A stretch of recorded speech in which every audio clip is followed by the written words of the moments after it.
شہید نقوی تیرے لہو نے ضمیر ملت جگا دیا ہے،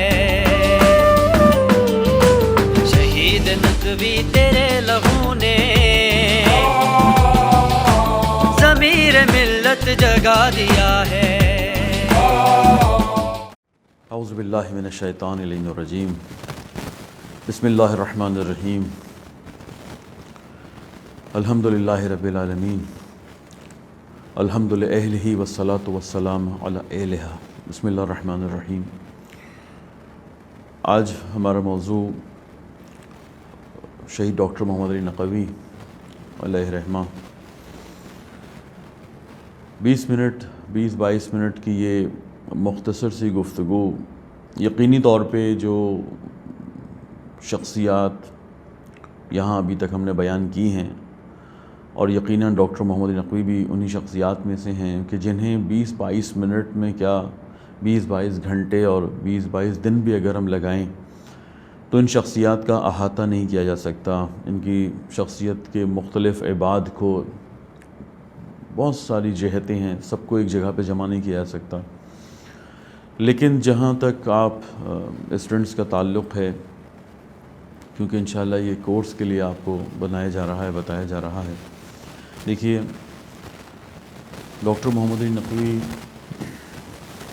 جب اتنی بڑی فکر لے کر معاشرے میں اترتے ہیں تو وہ ڈاکٹر محمد علی نقوی نہیں تھے،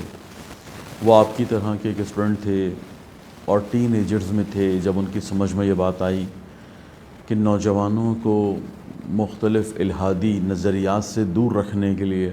کمیونزم کا دور تھا، سرخوں کا دور تھا، ریڈیکلز کا دور تھا،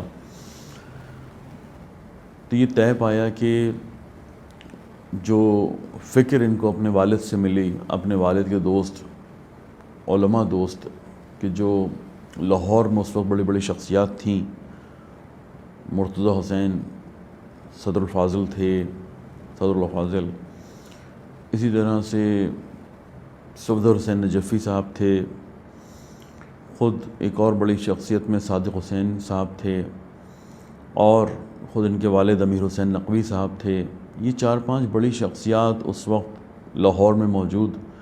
اور ڈاکٹر جو ٹین ایجر ہیں، ڈاکٹر تو نہیں ہیں ابھی، محمد علی ہیں کہ جو ٹین ایجر ہیں، اور ان کو یہ بات سمجھ میں آتی ہے، آیت اللہ مہدی حکیم جو باقر الحکیم کے بھائی اور محسن الحکیم کے بیٹے تھے، وہ یہ سمجھا دیتے ہیں کہ تشیع جوان اس وقت خطرے میں ہے۔ عراق کے اندر کمیونسٹ اور سوشلسٹ نظریات جو آہستہ آہستہ ان کو دہریہ،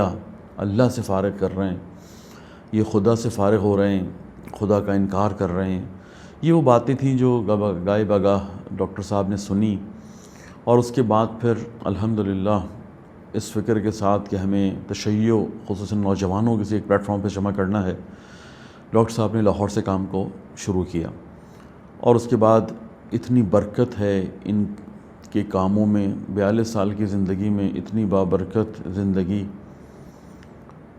اتنی شاندار زندگی گزاری کہ آہستہ آہستہ ڈاکٹر صاحب کا کیا ہوا کام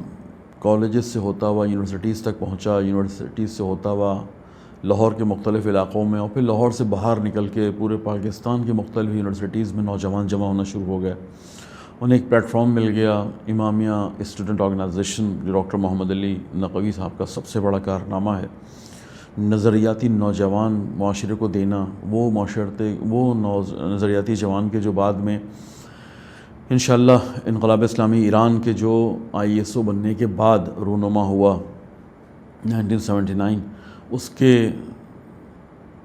بالو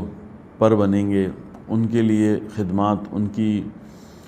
جو خمینی بلشویکن نے ایران کے اندر ایک نعرہ لگایا تھا، آہستہ آہستہ اس پر کام کریں گے، پورے پاکستان میں نوجوانوں کو فکری اور نظریاتی تربیت کے ساتھ عملی میدان میں، اور انشاءاللہ پہلے مرحلے میں تشیع، دوسرے مرحلے میں اسلام، اور پھر پاکستان کی حفاظت کریں گے۔ اس طرح کے عملی دروس اپنی ذات سے، شخصیت نے اپنی ذات سے دیے، عملی دروس دیے، اور پھر آپ نے دیکھا کہ ڈاکٹر محمد علی نقوی پورے پاکستان کے نوجوانوں کے دلوں کی دھڑکن بن گیا۔ ڈاکٹر صاحب نے گفتگو بہت کم کی ہے، اس لیے آپ کو بہت زیادہ دروس لیکچرز نہیں ملیں گے۔ بندے کا کام ہی پریکٹیکل تھا، کام ہی عملی تھا، بولنے والوں میں سے نہیں تھا، کرنے والوں میں سے تھا۔ اور برکت دیکھیں 42 سال کی عمر میں جس آرگنائزیشن کے پیچھے، جس بڑے ادارے کے پیچھے آپ جائیں گے، آپ کو پتہ چلے گا کہ سب میں ڈاکٹر محمد علی نقوی صاحب کا ایک بہترین کردار، بہترین رول موجود ہے۔ چاہے وہ امامیہ اسٹوڈنٹ آرگنائزیشن پہلے مرحلے میں، پھر آہستہ آہستہ بات پہنچتی ہے تحریک نفاذ فقہ جعفریہ اس زمانے میں، دوبارہ سے ری شیپ ہوتی ہے، پھر ڈاکٹر صاحب کا اس میں بھی ہاتھ ہے، پھر آہستہ آہستہ جعفریہ ویلفیئر فرنٹ بنتا ہے، ڈاکٹر صاحب کا اس میں بھی رول ہے، اور پھر ہم نے دیکھا مختلف اسکول کی چینز المصطفیٰ کے نام سے ڈاکٹر صاحب نے اس میں بھی کردار ادا کیا، اور نہ جانے کتنا نوجوانوں کو اسکالرشپ دینے سے لے کر اور پتہ نہیں کتنے ہی کام ڈاکٹر محمد علی نقوی صاحب نے پھیلائے۔ اور اتنی برکت ہے 42 سال کی عمر میں ان کاموں میں کہ جو ہمیں واضح طور پہ نظر آتی ہے کہ آج تک وہ نوجوان کے جو ڈاکٹر صاحب نے تربیت کیے تھے وہ حوزہ علمیہ قم گئے، وہ مختلف اداروں میں گئے، آج وہ الحمدللہ بڑی سیاسی تنظیموں میں موجود ہیں، خود ہماری جو شیعہ سیاسی تنظیمیں ہیں ان میں نوجوان موجود ہے۔ اور بات پاکستان تک محدود نہیں ہے، ابھی باہر جب بھی ظلم کے خلاف قیام ہوتا ہے، جو شیخ باقر نمر پر ہوا یا ابراہیم زگزگی پر ہوا، تو وہاں پر بھی پیش یہی نوجوان نظر آتے ہیں جو ڈاکٹر صاحب کی تربیتی یافتہ ہیں۔ اور خدا کا شکر ہے اب پاکستان کا کوئی علاقہ، چھوٹے سے چھوٹا گاؤں، چھوٹے سے دیہات، کوئی تعلیمی ادارہ ایسا نہیں ہے کہ جہاں ڈاکٹر محمد علی نقوی صاحب کی یہ فوج، یہ نظریاتی جوان کہ جو انہوں نے تربیت کی ہے نہ پائے جاتے ہوں۔ جو ضرورت ہے وہ اس بات کی کہ ڈاکٹر صاحب کا موضوع ابھی اپڈیٹ ہے، ڈاکٹر صاحب کا موضوع ابھی بھی نیا ہے، ان کی شخصیت پر آپ جوانوں کو کام کرنا چاہیے۔ آپ دیکھیں کہ ایک ہی کتاب لکھی گئی اور بعد میں چند کتابیں انہی نظریات سے نکال کے لکھی گئیں، لیکن حق یہ بنتا تھا کہ ڈاکٹر صاحب پر کام اس انداز میں ہو کہ اس شخصیت کا جتنا بھی وہ پہلو، خصوصاً وہ موضوعات کے جو ابھی تک نوجوانوں کی نگاہ سے پنہاں ہیں یا پاکستانی قوم ابھی تک یا علماء بھی آگاہ نہیں ہے، واقف نہیں ہیں، ان مختلف پہلوؤں کو باہر لانے کی ضرورت ہے۔ میں اس کا ذکر پہلے بھی کر چکا ہوں کہ ڈاکٹر محمد علی نقوی کو ڈاکٹر صاحب ہی کے کاموں اور ان کی زبانی بیان کرنے کی ضرورت ہے۔ اب جتنا بھی ڈاکٹر صاحب پہ ان کے قریبی نظریاتی ساتھی لکھیں اور کام کریں، عموماً جب احساس پڑھتے ہیں تو احساس ہوتا ہے کہ یہ ڈاکٹر وہ بیان ہو رہا ہے کہ جو ان تنظیمی ساتھیوں کی نگاہ میں تھا، ان نظریاتی لوگوں کی نگاہ میں تھا۔ لیکن ڈاکٹر محمد علی نقوی، ابھی بہت سارے ایسے ان کے لوگ موجود ہیں، بہت سارے علماء اس طرح کے موجود ہیں، بہت سارے فیملی ممبرز موجود ہیں کہ جن کے پاس بیٹھ کے کوشش کرنی چاہیے کہ ڈاکٹر، حقیقتاً ڈاکٹر کسی طرح سے ان کو جو لوگوں کے ذہن اور دلوں میں موجود ہیں انہیں باہر لایا جائے، اور پھر اس پر ڈاکومنٹریز بنیں، کتابیں لکھی جائیں، ان پر موضوعاتی سیمینارز ہوں، یعنی اس شخصیت کو دوبارہ اس معاشرے میں اتارنے کی ضرورت ہے۔ وہ 20 سال اور 25 سال اور 30 سال 40 سال پہلے کے نوجوانوں کی ضرورت نہیں تھے، وہ آج کے نوجوان کی بھی اتنی ہی ضرورت ہے کہ جتنے پہلے نوجوانوں کی تھے۔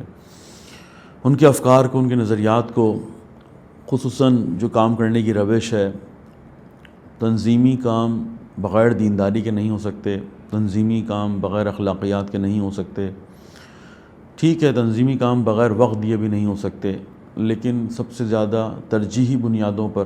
ڈاکٹر صاحب نے یہ ثابت کیا کہ پہلے مرحلے میں ڈاکٹر صاحب نے ثابت کیا ہے کہ ایک انقلابی، ایک متحرک نوجوان سب سے پہلے اپنے اخلاقیات پہ کام کرتا ہے، اپنے تزکیہ نفس پر کام کرتا ہے، اپنی تربیت پہ کام کرتا ہے، اس کے بعد پھر وہ اپنی فیملی اور فیملی کے ساتھ ساتھ دوستوں کی تربیت، اور پھر اس کے بعد معاشرہ کی تشکیل کی طرف جاتا ہے، معاشرہ، اسلامی معاشرے کی تشکیل کی طرف جاتا ہے، یہ سارے مراحل ڈاکٹر محمد علی نقوی نے خود بھی طے کیے، اپنے بنیادی اور ابتدائی جتنے بھی ساتھی تھے ان کے ساتھ اس طرح کی بہت زیادہ باتیں کی ہیں، اور پھر الحمدللہ عملی زندگی میں ہم نے ان کو اور ان کے قریبی ساتھیوں کو دیکھا کہ کس طرح سے انہوں نے پہلے مرحلے میں اپنی انقلابی اور نظریاتی تربیت اور پھر معاشرے کی تربیت کی طرف رجوع کیا۔ ڈاکٹر صاحب کو کتابوں سے، ڈاکٹر صاحب کو لوگوں کے دلوں سے، لوگوں صاحب جو ذہنوں میں موجود ڈاکٹر ہے انہیں معاشرے میں اسے واپس لانے کی ضرورت ہے، دوبارہ نوجوانوں سے بیان کرنے کی ضرورت ہے۔ نوجوان آئیڈیل کی تلاش میں ہوتے ہیں، اس لیے نوجوان جب بات سنتے ہیں مصطفیٰ شمران کی تو جذب ہو جاتے ہیں، جب باتیں سنتے ہیں ابراہیم خود ایک بہت بڑی شخصیت جنہیں شہید کیا گیا لبنان کی اور شام کی سرزمین پہ، یعنی شہید عماد مغنیہ کا تذکرہ سنتے ہیں، یا اسی طرح اور بہت سارے ایسے لوگ کہ جو ابھی حاج قاسم سلیمانی کی صورت میں جب آئیڈیل کے طور پر پیش کیے جاتے ہیں، نوجوان ان آئیڈیلز کی طرف اپنے آپ کو ایک کشش محسوس کرتا ہے۔ یقینی طور پہ ڈاکٹر محمد علی نقوی بھی اسی طرح کی ایک عظیم شخصیت ہیں کہ جنہیں اگر صحیح طرح سے بیان کیا جائے تو نہ وہ ہمارے چمران سے کم ہیں، نہ ہی وہ عماد مغنیہ سے کم ہیں، اور نہ ہی وہ اس طرح کی شخصیات سے کم ہیں۔ لیکن بہرحال ضرورت اس بات کی ہے کہ ہم ایک سنجیدہ کوشش کر کے اور ایک انسائکلوپیڈیا شہید ڈاکٹر محمد علی نقوی صاحب پہ جو کچھ ابھی تک ان کے ساتھی ہیں، جو ان کے قریب رہے، جنہوں نے ان کے ساتھ ٹائم گزارا، جو کچھ ان کے ذہنوں میں دلوں میں موجود ہے، سب کو ایک بار اکٹھا کیا جائے، اور اس کے بعد پھر کوئی ایسی شخصیت کے جو واقعی یعنی اس طرح کا کمال رکھتی ہو، اس کا اپنا تزکیہ نفس ہوا ہوا ہو، اس کی اپنی میدان عمل میں اتنی کوششیں ہوں کہ وہ محنت کر کے اس شخصیت کو اس پاکستان کے نوجوانوں کے سامنے پیش کر سکے۔ دیکھیں ان کی شہادت کے اوپر رہبر معظم جیسی شخصیت پیغام دیتی ہے، سید حسن نصر اللہ جیسی شخصیت پیغام دیتی ہے، تو یہ بات ہم پر ثابت ہوتی ہے کہ ایک بہت بڑا انسان تھا کہ جو اس پاکستان کی تشیع اور نوجوانوں کو ملا تھا، قدر نہ ہونے کی وجہ سے ہم نے ساتھ نہیں دیا، ہم نے ان افکار اور نظریات کو جس طرح ڈاکٹر صاحب نے اپنے روح اور دل اور جان کے ساتھ قبول کیا تھا ہم نے نہیں کیا، اس وجہ سے ہم بہت زیادہ ساتھ نہیں دے پائے۔ اور آج تک اگر کہیں بحران تنظیموں میں اٹھتا ہے، کہیں اخلاقی مسائل کی بنیاد پر، زیادہ تر انسان کے اخلاقی اور اس کے نفس کے مسائل ہیں جو تنظیموں میں اختلاف ہوتا ہے، جو اداروں میں اختلاف ہوتا ہے۔ اگر ہم ڈاکٹر صاحب جیسی شخصیت کو آئیڈیل بنا کے انشاءاللہ جو نوجوان ویسی آئیڈیل کی تلاش میں صحیح طرح پیش کر سکیں تو نجات دہندہ ہے، جیسے کل تھا ویسے آج ہے، اور انشاءاللہ مستقبل میں بھی۔ خدا انشاءاللہ ہمیں اور آپ کو توفیق دے۔ بات چند منٹ میں اتنی ہی ہو سکتی ہے، لیکن بہرحال سفیر انقلاب کے نام سے جو کتاب ڈاکٹر صاحب کی زندگی پہ لکھی گئی، امید ہے کہ آپ تنظیمی لوگ کہ جنہوں نے ISO کو، امامیہ اسٹوڈنٹ آرگنائزیشن کو انشاءاللہ ایک ذریعہ بنایا ہے اسلام پاکستانی معاشرے میں اسلام کے لیے خدمت، پاکستانی معاشرے کی خدمت، تشیع خدمت کے لیے، وہ یقینی طور پر انشاءاللہ ضرور اب تک پڑھ چکے ہوں گے۔ نہیں پڑھا تو آپ لوگوں کو، تنظیمی ساتھیوں کو ڈاکٹر صاحب کی سوانح حیات پر لکھی گئی کتابیں پڑھنے کی ضرورت ہے، تاکہ انشاءاللہ آپ ماضی سے بھی آگاہ ہو جائیں،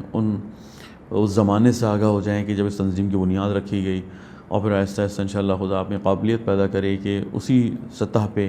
دوبارہ سے جہاں ڈاکٹر صاحب نے عروج تک پہنچایا تھا، جس مقام تک پہنچایا تھا، آپ کو خدا توفیق دے کہ انشاءاللہ آپ دوبارہ سے اس کو وہیں تک لے کے جائیں، اور اگر زیادہ خدا توفیق دے تو آپ اس سے آگے لے کے جائیں۔ انشاءاللہ یہی ڈاکٹر صاحب کی خواہش ہے، یہی شہید عارف حسین حسینی کی خواہش ہے، اور بہرحال یہی ہماری ذمہ داری بنتی ہے۔ تو فی الحال اتنی مختصر بات ہو سکتی ہے، انشاءاللہ پھر ایک دوسرے موضوع پر کسی پروگرام کے ساتھ آپ کے درمیان پھر آئیں گے انشاءاللہ۔ بہت شکریہ، اللہ حافظ۔